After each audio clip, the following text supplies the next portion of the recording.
The United Nations estimates that 2 million children globally are forced into prostitution and pornography each year. The sexual exploitation of children is fueled by depraved sex predators, criminals who prey on the most vulnerable of victims, putting a price tag on their innocence. In places where money is scarce, these deviants gather, forging a network of criminals who profit from the demand and supply of children. They are among Asia's most repulsive criminals.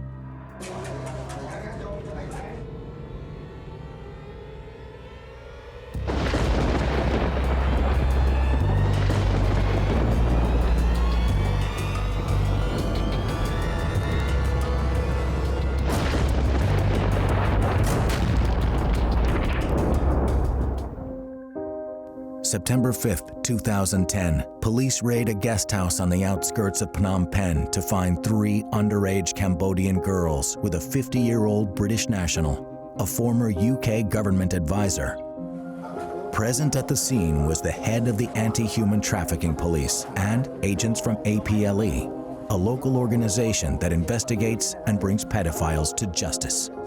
When we went into the guest house, he was with 3 very young girls, 8, 9, 10, and 11, sitting on his bed, ready for sex.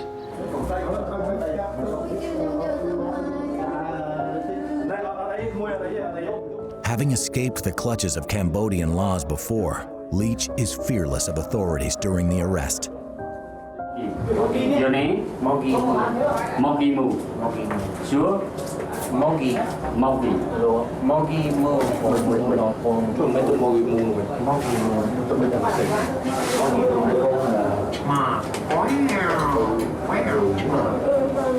He did not look frightened, he did not look scared at all, because to what I can say, he was experienced, and because he believed he would come into this situation one day. Leech had been under APLE investigation before, in 2005, when he allegedly sexually abused young girls while posing as a doctor at an orphanage. He was acquitted by the courts due to lack of evidence. This time around, investigators are determined to gather enough evidence to convict him of his crimes. Their immediate source of evidence is the girls.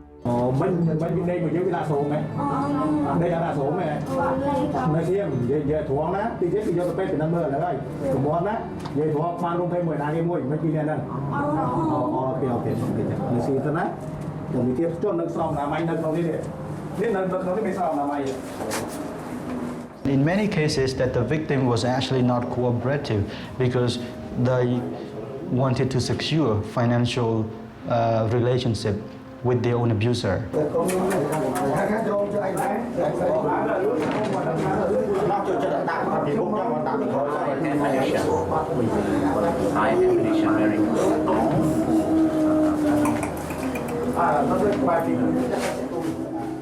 Chúng tôi chỉ biết là việc bọn chúng tôi bản đạiในการช่วยดูกมาสำหรับเอาพวกบอดเตะรวมเพศนี้คือวิมีbản đạiพวกเนี่ยนี่จึงคือมีเมฆชอลได้สกอลจมูกพวกบอดเตะให้เวียนตำแหน่งนงจมูกพวกบอดเตะให้พวกเมฆชอลนี้วิสกอลจมูกนั้นbản đạiในขนมประเทศกัมพูชีให้bản đạiนั้นสกอลจมูกนั้นครูซาได้เมียนกูมาเจี๋ยขมิ้นใส่โตๆได้เจี๋ยตำแหน่งระบบจนบอดเตะนงLeech paid $1,500 for a sex contract with 3 underage girls for a period of 1 week.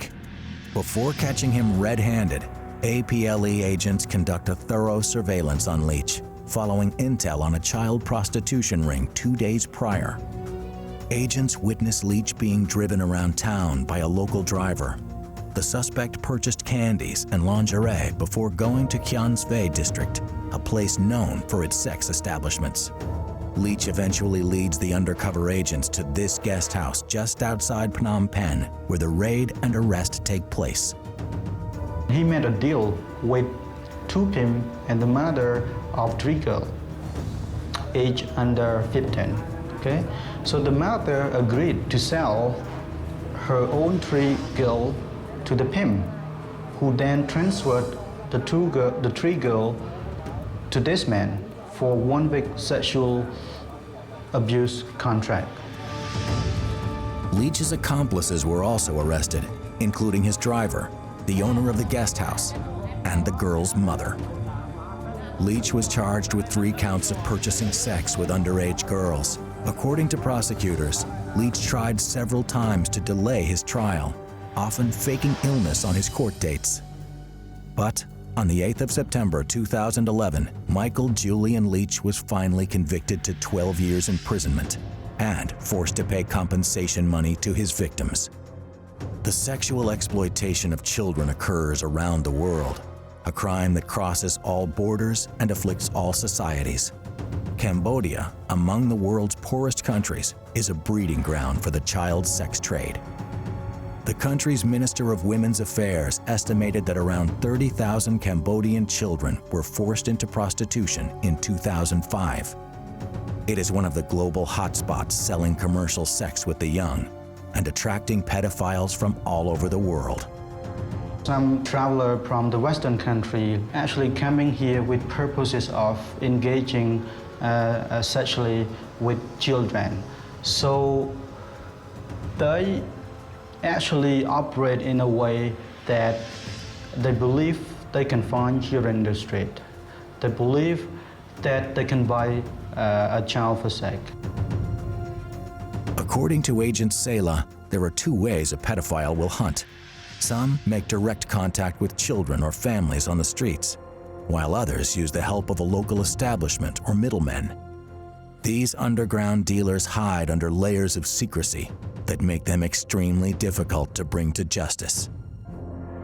ពាក់ព័ន្ធជាមួយនឹងក្រុមមេខ្យល់អស់នេះគឺវារស់នៅមិនពិតប្រាកដទេអញ្ចឹងវារស់នៅតាមផ្ទះជួលមួយក៏ផ្ទះកន្លែងណាដែលពួកយើងមិនបានដឹងនោះទេខ្ញុំសូមបញ្ជាក់បន្តិចក្រុមមេខ្យល់ចាក្រុមមេខ្យល់ហ្នឹងមិនមែនជាអ្នកក្រីក្រទេចាហើយភាគច្រើនដែលមិនមែនជាអ្នកក្រទេធ្វើម៉េចឲ្យតែគេមុខរបរគេរកស៊ីបាន The relentless sex trade has made Cambodia an increasingly dangerous place for the young. As predators of children sink further into depravity, even a shelter for abandoned street kids can be turned into a child's nightmare. So now we have cases of people who probably run an NGO or work in an NGO to get access to children.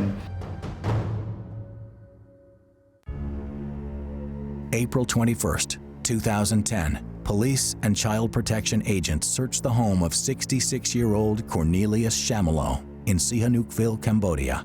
The Dutchman is the director of a local orphanage in the coastal town. I object that you can, because there is nothing with the children, nothing to do with the picture of If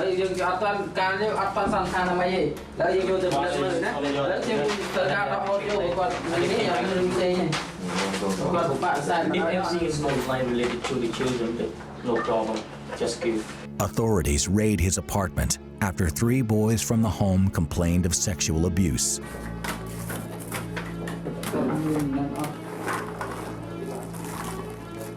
When he was out with this 4 to 7 kids outside, he was playing in an appropriate way by touching, by hugging, by kissing, by actually playing around their genital part. The Dutchman was convicted in February 2011 for indecent acts against 2 underage boys. Under Cambodian law, indecency against minors that excludes sexual intercourse carries a maximum sentence of 3 years. Shamalo was sentenced to 18 months in prison and served only half of it. Agent Sela and his team have requested for prosecutors to oppose the court's light sentence. Their disappointment stems from the possibility that Shamalo may strike again after his early release. APLE is just one of many child protection agencies putting pressure on the prosecution of pedophiles. Sex predators who are aware of such scrutiny have developed a new mode of operation to escape detection. They believe that they have to change their way. So now pedophile work as a fundraising for the NGO for him to get access to children. Such an operation means that pedophiles get to establish long-term relationships with their victims, manipulating children to unknowingly submit to sexual abuse. Running an orphanage to get access to children shows how increasingly brazen foreign pedophiles have become. And when the profile of the typical Western pedophile is rich, advanced in his years, and retired, they often think they are above the law. In one of the pedophile cases specifically of the Dutch national, we were actually offered $100,000 to withdraw from the legal case. I don't like that, huh? I make an appointment with you. And there, he also tried to locate our office in order to make a deal. We did not accept the deal. But in a poverty-stricken country like Cambodia, cash is often the ultimate temptation, even if it means selling your own kids. 2006 នៅក្នុងឆ្នាំនោះហើយដែលខ្ញុំគិតថាឆាកជីវិតនៃការតស៊ូដើម្បីប្រយុទ្ធប្រឆាំងនឹងការជួញដូរមនុស្សរបស់ខ្ញុំគឺខ្លាំងក្លាមែនទែនគឺការនៅដើមឆ្នាំ2006ដូចជាក្នុងខែ3ក្នុងឆ្នាំ2006នោះគឺខ្ញុំបានប្រតិបត្តិការ These shadowy businessmen also lurk in brothels, using children to lure customers. Authorities say families in rural areas of Cambodia are often tricked into giving away their children for what they think are decent-paying jobs, only to have their young ones end up working in brothels. 24-year-old Chai Vern was born into a poor family plagued by debt. At only 13 years old, she was sold off by her aunt. គាត់ទៅប្រាប់ខ្ញុំថាឲ្យខ្ញុំនឹងមកធ្វើការងារនៅពេញហើយគាត់នឹងរកការងារឲ្យខ្ញុំធ្វើការលាងចានឲ្យគេ Instead of washing dishes and earning an honest income, Chai Vern was tortured into sexual slavery. She was forced to serve clients every day and was brutally punished if she refused. ខ្ញុំយំទៀមផ្ទះវិញគាត់យកខ្ញុំទៅឃុំនៅបន្ទប់ខំដីពេលដែលយកខ្ញុំទៅដាក់នៅបន្ទប់ខំដីហើយគាត់ឲ្យខ្ញុំទទួលភ្ញៀវគេតែងតែវាយធ្វើបាបខ្ញុំដោយយកខ្សែភ្លើងមកឆក់ខ្ញុំហើយធ្វើទរណកម្មខ្ញុំ With no way out, her nightmare only got worse. ហើយគេអត់ឲ្យខ្ញុំគេងទេគេថាបើចង់អត់ឲ្យងុយដេកប្រើថ្នាំខ្ញុំអត់ព្រមប្រើទេខ្ញុំសួរគេបង្ខំខ្ញុំគេធ្លាប់ចាក់ថ្នាំឲ្យខ្ញុំហើយគេប្រើខ្ញុំប្រើថ្នាំជក់ពេលខ្ញុំព្រមគេវាយធ្វើបាបខ្ញុំហើយដោយសារខ្ញុំខ្លាចខ្ញុំភ័យខ្ញុំចេះធ្វើតាមគេទៅគេប្រើខ្ញុំធ្វើអីក៏ខ្ញុំធ្វើដែររហូតដល់ខ្ញុំខ្លាចជាមនុស្សម្នាក់ដែលញៀនថ្នាំបាត់បង់អ្វីទាំងអស់ខ្ញុំលែងគិតអីទាំងអស់ Sadly, her story is not unique. Thousands of children are victimized by the same deceit every year. 20-year-old Srey Pick was forced into prostitution at a young age after running away from home to escape her sexually abusive father. While living on the streets, she met a lady who offered help. But instead of being sent to a safer place, Srey was sold to a brothel. ខ្ញុំត្រូវគេលក់អីហើយខ្លួនខ្ញុំត្រូវគេទិញអីចឹងខ្ញុំត្រូវទទួលគេទទួល10ទៅ20នាក់ខ្ញុំធ្វើអត់បានទេពេលបងបានបាយខ្ញុំឆក់ខ្សែភ្លើងខ្ញុំគ្រប់បែបយ៉ាងអត់ឲ្យខ្ញុំញ៉ាំបាយទេ Local men believe that sleeping with underage virgins will bring them increased vitality and untold health benefits. Profiting from this myth are underground syndicates that sell children to rich, primarily Asian men. The price tag for a virgin can go up to $1,000. Some people, they believe that if they have sex with a young virgin girl, they are free from HIV/AIDS. Help them to have strong energy, bring them good luck, long life with good luck with a business and a healthy, wealthy, something like that. This is some people, they believe in this. So this is one of the factors that the rich people, businessmen, they are the men looking for the girl as young as possible. When caught, the disgrace faced by the criminal can be overwhelming. And fearing a lifelong campaign of hatred against them, many choose an easier way out.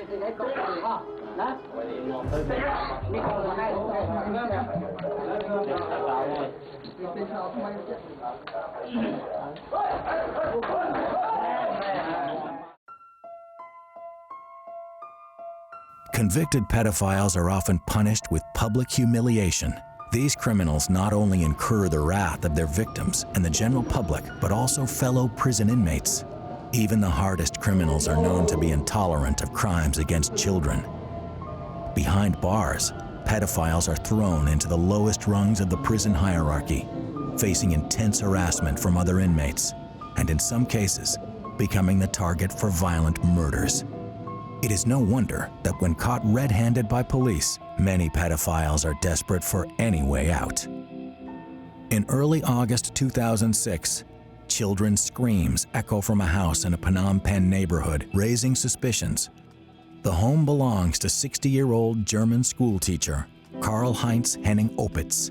Word of neighbors' complaints soon reach APLE, an independent organization of law enforcement agents combating child sex crimes. Our agent went to the scene and tried to identify the girl in the home.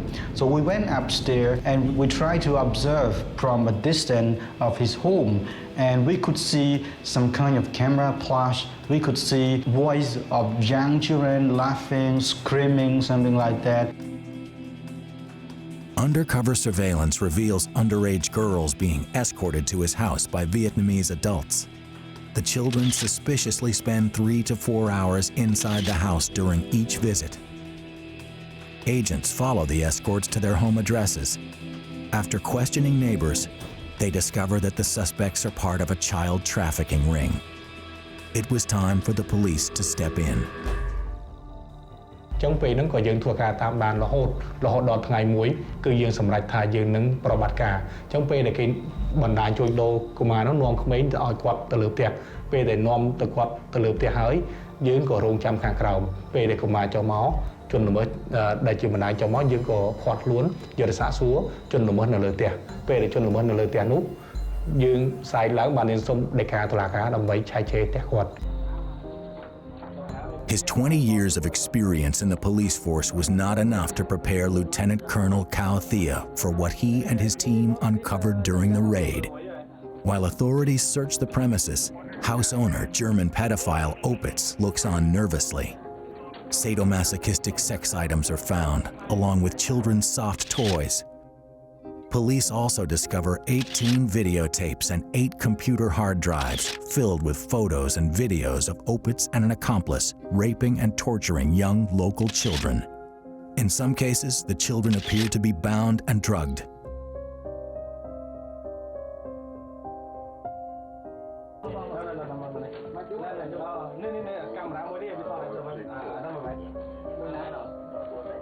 Opitz knows the evidence is unequivocal, more than enough to convict him of explicit and illegal sexual conduct with children. He also knows the likely consequences. From here on, Opitz will have to face the immense shame and public hatred for his misdeeds. In this rare video captured of his arrest, authorities gather his possessions while Opitz contemplates his situation. With no way out, he decides to make a run for it, jumping off the balcony.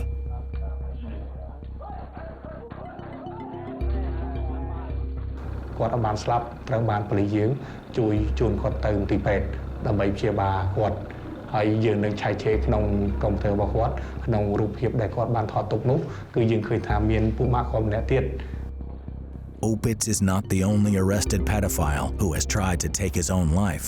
In October 2006, 50-year-old American police officer Donald Rene Ramirez committed suicide while in police custody in Cambodia.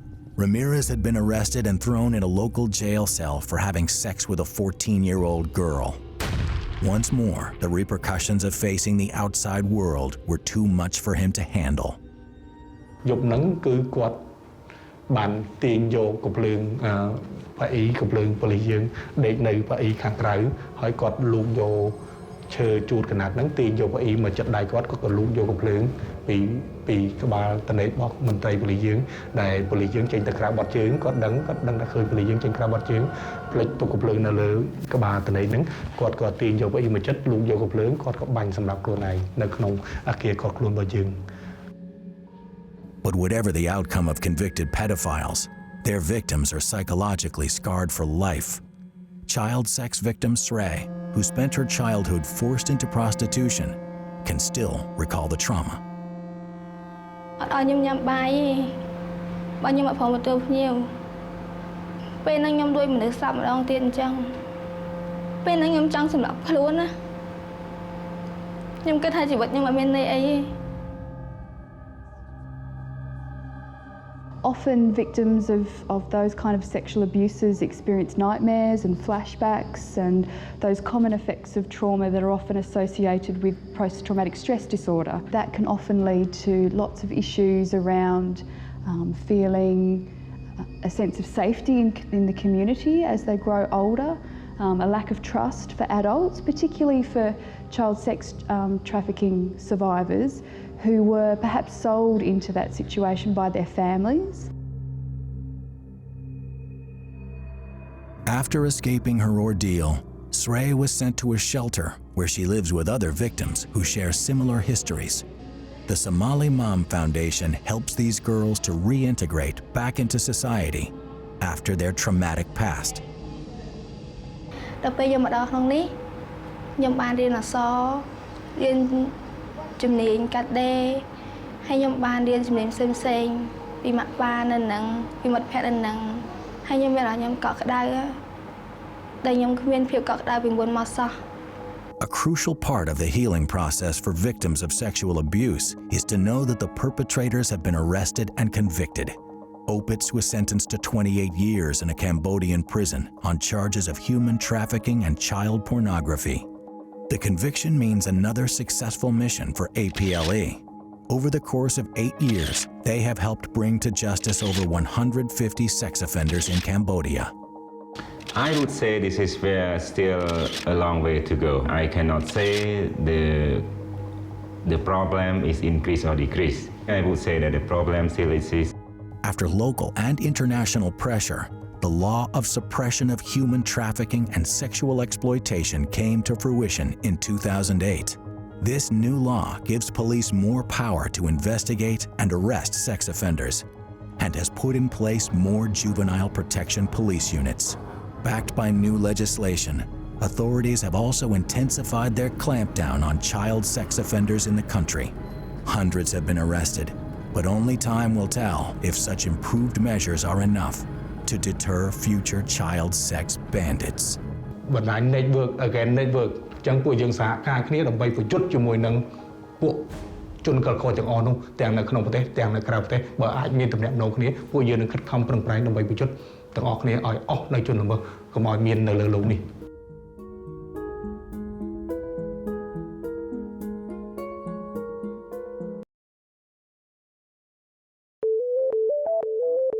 On the streets, it's known as crystal meth, glass, ice, or shabu. The Philippines Drug Enforcement Agency estimates that 200 kilograms of methamphetamine hydrochloride is sold every day across the country. The amphetamine drug rate in the Philippines has escalated and is now one of the highest in the world. International crime syndicates use the Philippines as a base to manufacture the drug, which is then trafficked to the rest of Asia. It's a business that drug traffickers are willing to defend at all costs.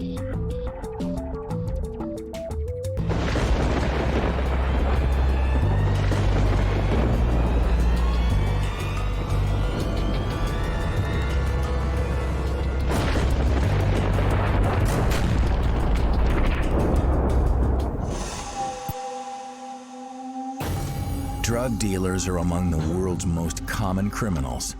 With no regard for the well-being of their clients, drug dealers sell noxious cocktails of chemicals to anyone who is willing to pay. In the Southeast Asian nation of the Philippines, the buying and selling of methamphetamine hydrochloride, known locally as shabu or crystal meth, has become a major social problem. With a turnover of more than $23 million every day, amphetamines like shabu mean big business for Asia's drug syndicates. For 11 years, selling drugs was the name of the game for Edward. In and out of prison 20 times, Edward was convicted on March 2nd, 2007 of possession 25 grams of shabu and is now back behind bars. Nung simula pa lang ako sa pagbebenta ng shabu, nagsimula ako sa maliit na pali-500 lang. May kumuha sa 500, 1,000, 5,000. Pero nung tumagal na, malaki na yung kumukuha sa akin. May kumukuha na ng 1 kilo, ganun. At $13,000 per kilo, Edward was making more on one deal than the average Philippine employee would make in 1 year. Dati, 550,000. Marami, iba't ibang tao. Dating asalamaho ako. Mga tao na may pag-aaralan, may mga doktor, may mga, masabi natin, mga professional. Iba't ibang tao, yung mga asalamaho ako, ibig sabihin yung mga tao na bumibili sa akin. Police have seen the price of shabu fluctuate drastically, with demand for the drugs skyrocketing in recent years. During when I first assumed that's when it was only 3,000 pesos per gram or 3 million pesos per kilo. But during my watch, it reached as high as 12,000 per gram. And we would like to believe that it happened because we were able to curb the supply, to lessen the supply. It's like the law of supply and demand. You flood the market, you get it cheap. Then if it is in demand and there's limited supply in the market, then it becomes very expensive. For the suppliers of shabu, profits depend on having a steady supply of the drug and a steady supply of the ingredients needed to create it. Highly toxic, dangerous substances are key components in the production of shabu. To make shabu requires so many types of chemicals. That's why if you would started to analyze the kinds of chemicals used here and still insist of sniffing it, you wouldn't dare do it.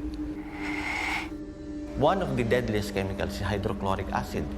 This hydrochloric acid could burn or could just destroy solid steels in a couple of hours. Then here you are, sniffing it. In the recent past, shabu was primarily manufactured in large industrial laboratories, necessary to keep up with the growing demand. But these large drug factories had one weakness. They were easily discovered. Crime syndicates have since downsized their cooking operations, disappearing into civil society and becoming increasingly harder to track down. And we started to dismantle these mega laboratories which manufactures hundreds of kilos per operation. Eventually, we were able to dismantle large scale, medium scale, small scale, until the syndicate started doing the kitchen type laboratories, which use the red phosphorus method, which is odorless and smokeless. So they do it on a small scale in condominiums where it's very difficult to penetrate. So that gives a lot of headache to law enforcement. One law enforcement unit that goes where no other can is the NBI, the National Bureau of Investigation. When the meth labs go underground, the NBI goes undercover, tracking down the middlemen, the cooks, and the dealers. But for one undercover agent, keeping his cover meant crossing the line. Sometimes you have this situation that you have to adapt. You cannot control the situation. During a covert investigation of a group of suppliers, NBI agent Manuel was forced to take a hit of the highly addictive shabu. In one case, we were in this area, not known to my companion, outside the house, where I was unwillingly forced to use drugs. This drug pusher gave us the shabu in this plastic sachet to my informant. Then the informant told me that we're supposed to use the drugs inside the house. In that situation, it's very dangerous. Refuse, and he risks blowing his cover. Accept, and not only is he breaking the law, but he could lose the self-control he needs to keep his cover. Not knowing what danger the drug itself may pose, the undercover agent is forced to make on-the-spot decisions that may prove fatal. Manuel decides to take the drug. He manages to convince the dealers he can be trusted, but other undercover agents have not been so lucky. In June of 2009, officers raid a known meth lab. Normally, since we're used to it, during stakeout, we're optimistic of the job. Sometimes we fail. As the officers enter, they appear to have the situation under control, but the drug dealers are prepared to fight back. Methamphetamines have flooded the Philippines. Shabu, aka crystal meth or ice, is now the drug of choice for 90% of the Philippines' 1.7 million drug addicts. The design and manufacture of the drug has been on an industrial scale. The Philippines Drug Enforcement Agency, the police, and the National Bureau of Investigation have rolled out operations targeted directly against the manufacturers. The NBI is doing its part in contributing for a drug-free Philippines. So far, it already busted more than almost 10 clandestine laboratories. To bring down a meth laboratory, the NBI launches covert investigations to identify the key players involved and to secure warrants for their arrest. It all begins with an informant. We receive an information, we go to the area and check if the person and the house or the target area actually exists. And then from there, we conduct surveillance, takeouts, we tail the subjects. We interview witnesses or we recruit possible assets or informants that could help us establish the modus operandi. Police officers go undercover to gather evidence and better understand the structure of a drug trafficking syndicate. When enough information has been gathered, it's time to drop in on the drug dealers. Before we conduct a raid, it's our standard operating procedure that we conduct briefing. In that case, we were divided into two groups, and I was assigned to assist our team leader. And when we were about to gain entry to the house of the subject, a shot was fired, and that was it. A raid on a Shabu manufacturing clan is one of the most dangerous operations that an NBI officer will face during his career. In many cases, officers expect that guns may be fired. In narcotics operation, it's dangerous. Normally, here in the Philippines, when we conduct raid, we anticipate that our subject has guns. It's either we shoot them or they shoot us. Every raid is considered a life and death situation, when letting your guard down, even for a split second, can be a costly mistake. I did not anticipate that will happen to me because we have an agent who was ahead of us, and I thought they have gained control of the situation. But unfortunately, a shot was fired and I was hit. NBI officer Raymond was lucky, sustaining a single gunshot wound to his leg. But for the rest of his team, the anti-drug trafficking operations must go on. February 23, 2009, the NBI has been informed by Taiwan's Ministry of Justice Investigation Bureau to expect a guest. A Taiwanese chemist known as Mr. Wu is set to arrive in the Philippines from Taiwan via China Airlines Flight 711. Investigators believe that Mr. Wu has ties to an international drug trafficking syndicate, also known as a clan, and that his arrival in the Philippines marks the start of a new meth lab operation. Acting on the said information, we were informed that they're set to arrive here in the Philippines to set up a clandestine laboratory somewhere here in Metro Manila. On arrival, NBI agents follow Mr. Wu. He meets his contact, a man the NBI identify as local Chinese, Li Tuang. Li Tuang is the commercial tenant of a 4-story building on Honorio Lopez Boulevard. They arrive in the morning of February 23. From the airport, we tailed them to the building that they leased. They proceeded immediately to Manila Grand Opera Hotel. Mr. Wu and Li Tuang check into the hotel and stay for 3 days. On February 26th, they check out and proceed immediately to the 4-story building. In our law, we cannot just barge into a house or a building. We need to apply for a search warrant. And fortunately, it was granted. Actually, I applied twice because first we were not able to make it because we received an information that the group has not produced the meth yet. After 3 weeks of staking out the suspects and monitoring their activities, the NBI is granted a warrant.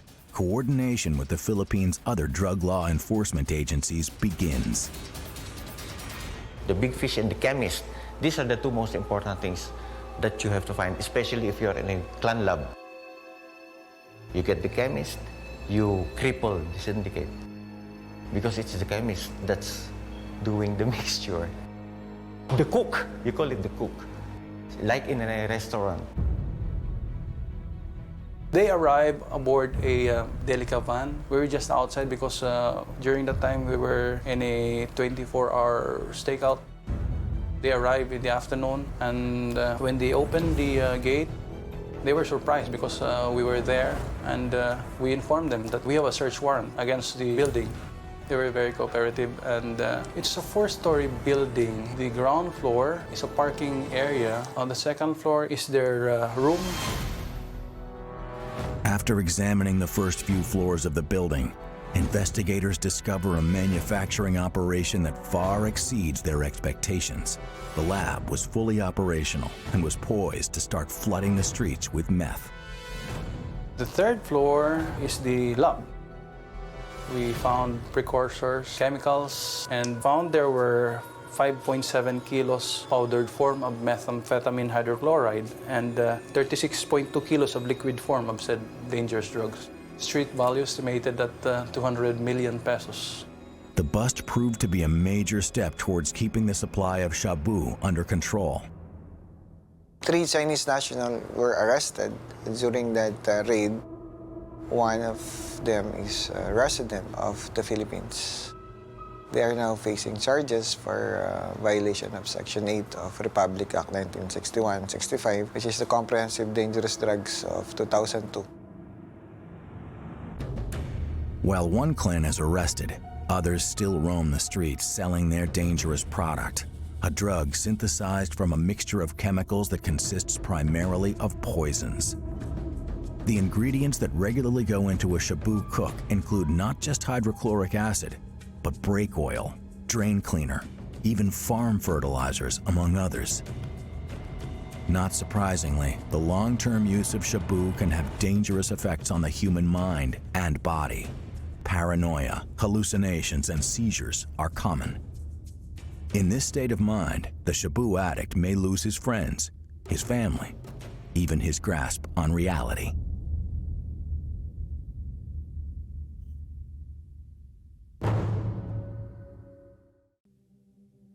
The Philippines has become a manufacturing base in Southeast Asia for the illicit drug methamphetamine hydrochloride, street name shabu.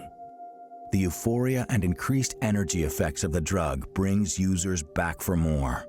But these short-term effects hide the sinister side of shabu, crystal meth, and other related amphetamines.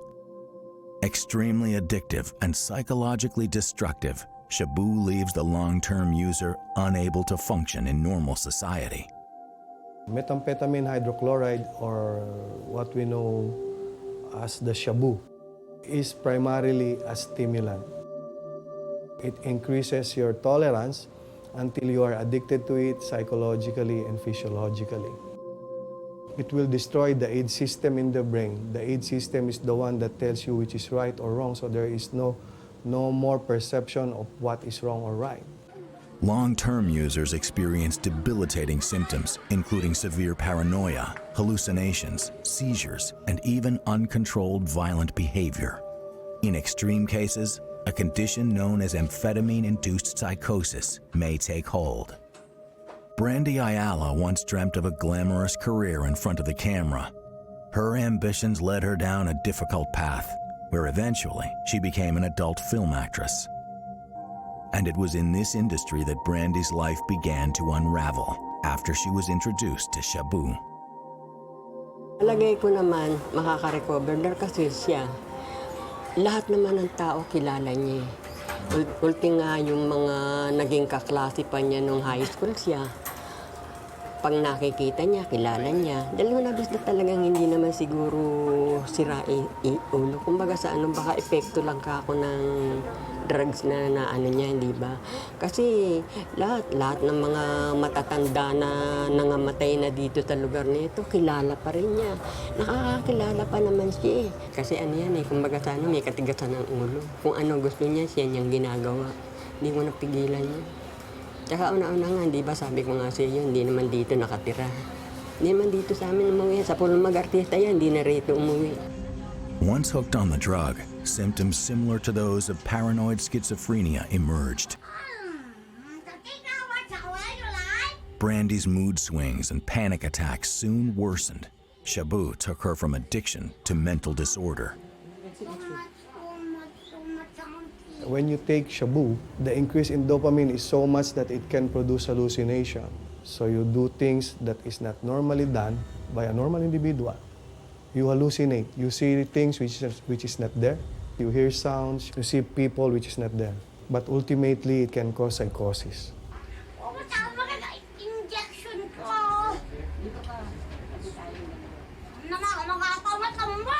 A severe mental disorder, psychosis sufferers like Brandy lose the emotional and intellectual connection with external reality. Today, she remains disturbed and delusional, a completely changed person. Nakikita ko siya, parang bang awang-awa ako sa nangyari sa buhay niya. Nakikita ko siya. Parang ini-imagine ko yun nung hindi pa siya nagda-drugs. Drug addicts are supplied by drug dealers or pushers who operate as middlemen between the manufacturers and the users. These street dealers are the last link in the chain of the criminal network. In some cases, the pushers themselves come from poor neighborhoods, looking for easy money to overcome their harsh reality. May 3 years na sa kahirapan ng buhay. At siyang pang mga anak ko. Bali, wala akong katuwang sa pamilya. Maano lang ako, may score lang ako dyan. Kunwari, meron na akong halagang mga 1.5, tatawid ko sa kanila, yung meron dyan. Yun, bali, paikutin ko lang yun. The drug street value is determined by the sum of the supplier's wholesale price, plus the dealer's commission of 10 to 30%. Kinukuha ko doon sa supplier ng 1.5. Tapos, tinitingin ko to sa mga scorer. Minsan pumapalo na ng 1.8, maabot ng 2,000. Nakita ko ng 300, 5. Shabu is a drug with mass appeal, so the users or scorers can be just about anyone. Dahil may problema na rin ako sa asawa ko noon. Dahil lagi kami nag-aaway, umaalis, iniiwan ako. Then, nagtuloy-tuloy na. Kaya, ang tingin ko sa drugs ay maganda, masaya. Rehabilitation is a long, painful process. Withdrawal symptoms alone can take their toll. Anxiety and deep depression are common in users who struggle to rid themselves of their dependence on the drug.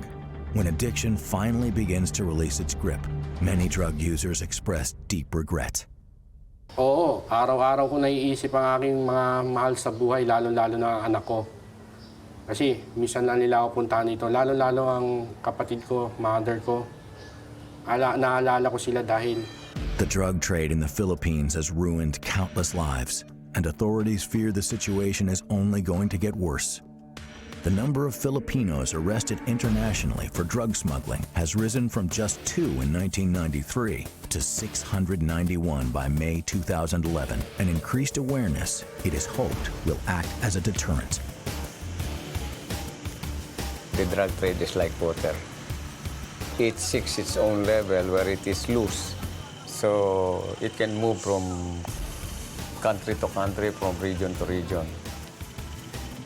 Independent agencies support the work of law enforcement by taking to the streets, where they teach kids what the repercussions are of long-term substance abuse. On the streets, it's very rampant and it's very serious because the kids, what they see from the adults, they follow.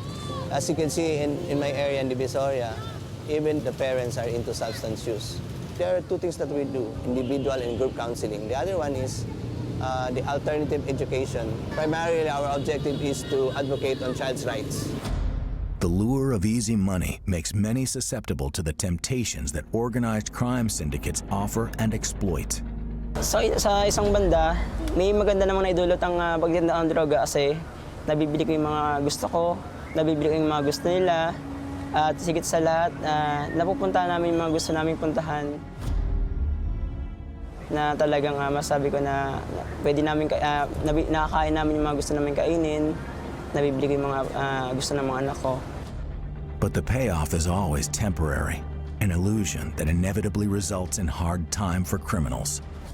Ultimately, it's not just the act of selling, buying, or taking the drug that does harm. It is the impact on families and on the lives of innocent people that does the most damage. And this damage may be irreversible. Nagkawatak-watak, dumating yung time na nakakulong ako rito, nawala yung pamilya ko, nawala yung asawa ko, nawala yung mga anak ko. Hanggang ngayon na hindi ko na sila nakikita. 3 years na mahigit.